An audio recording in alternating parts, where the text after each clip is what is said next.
Bolani erkalash nimalarga olib keladi? Hozir aytasiz, urush haqida, masalan, urush mumkin emas. Xo'p, lekin urmasak, bola sizlar urmasdan tipi mehr ko'rsatish, lekin ko'p bolalar bu narsadan erkalanib ketadi.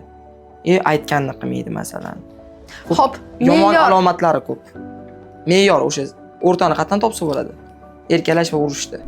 Xo'p, birinchi o'chiritda ota-ona bo'lishdan oldin ota-ona bo'lishga tayyorgarlik kerak. Qanday ota-ona bo'lish kerak va bolalarning yosh ehtiyojlari bor. Masalan, 1,5 yoshgacha bo'lgan bolada ehtiyoj bu taktil aloqa va xavfsizlik hissi. Bu qondirilmasa, bola har doim mehrga zor bo'lib yashaydi. 3 yoshgacha bo'lgan paytda bolaga достижениеga ruxsat berish, bu ham ehtiyoj. Bolani qo'yib yuborish kerak, to'kishiga, boshqa narsa qilishiga. Bu ham bajarilmadimi? 3 yoshdan 6 yoshgacha qiz bolani otasi sevish kerak, o'g'il bolani onasi sevish kerak. Bu ehtiyojlar ham yopilishi kerak.